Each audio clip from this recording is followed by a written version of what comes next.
ಪತ್ರಿಕಾ ಸ್ನೇಹಿತರಲ್ಲಿ ಮನವಿ ಮಾಡಿಕೊಳ್ಳೋದಂದರೆ, ಈ ದಿನ ನಾವು ಬೆಂಗಳೂರು ಚಲೋ ಕಾರ್ಯಕ್ರಮವನ್ನು ಹಮ್ಮಿಕೊಂಡಿದ್ದು, ನಮ್ಮ ಚಿಂತಾಮಣಿಯಿಂದ ಸುಮಾರು 18 ಬಸ್ಸುಗಳು ಹಾಗೂ ಒಂದು 8 ಟಾಟಾ ಸುಮೋಗಳ ಮುಖಾಂತರ ನಾವು ಇವತ್ತು ನಮ್ಮ ಪರಮ ಪೂಜ್ಯ ನಿರಂಜನ ಸ್ವಾಮೀಜಿಯವರ ಒಂದು ನೇತೃತ್ವದಲ್ಲಿ ಇವತ್ತು ಒಂದು ಹೋರಾಟಕ್ಕೆ ನಾವು ಇವತ್ತು ಬೆಂಬಲವನ್ನು ನೀಡ್ತಾ ಇದ್ವಿ.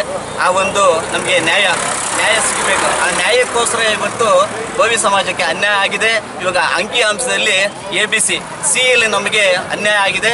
ಅನ್ಯಾಯದ ವಿರುದ್ಧ ಇವತ್ತು ನಾವು ನಮ್ಮ ಹಕ್ಕನ್ನು ನಾವು ಕೇಳೋದಕ್ಕೆ ಇವತ್ತು ನಾವು ವಿಡಂಬಕ್ಕೆ ಇವತ್ತು ನಾವು ನಮ್ಮ ಸಮಾಜದ ಕಡೆಯಿಂದ ನಾವು ಇವತ್ತು ದೊಡ್ಡ ಮಟ್ಟದಲ್ಲಿ ಒಂದು ಹೋರಾಟವನ್ನು ಮಾಡ್ತಾ ಇದ್ವಿ. ಆ ಹೋರಾಟ ಇವತ್ತು ಯಶಸ್ವಿ ಆಗಿ ನಮಗೆ ಇಂದಿನ ಏನು ಒಂದು ಮೀಸಲಾತಿ ಇತ್ತು, ಆ ಮೀಸಲಾತಿ ಪದ್ಧತಿಯನ್ನು ಅದು ಜಾರಿಗೆ ತರಬೇಕು ಅಂತ ಹೇಳ್ಬಿಟ್ಟು ಈ ಸಂದರ್ಭದಲ್ಲಿ ನಾವು ಹೋರಾಟಕ್ಕೆ ಹೋಗ್ತಾ ಇದ್ವಿ. ಆ ಹೋರಾಟಕ್ಕೆ ಶುಭವಾಗಲಿ ಅಂತ ಹೇಳ್ಬಿಟ್ಟು ನನ್ನ ಹೆಸರು ಗುರಪ್ಪ, ನಾನು ಚಿಕ್ಕಬಳ್ಳಾಪುರ ಜಿಲ್ಲಾ ಅಧ್ಯಕ್ಷರು ಹಾಗೂ ರಾಜ್ಯ ಉಪಾಧ್ಯಕ್ಷರಾದಂತಹ ತಮ್ಮಲ್ಲಿ ನಾನು ಮನವಿ ಮಾಡಿಕೊಳ್ತಾ ಇದ್ದೀನಿ. ಜೈ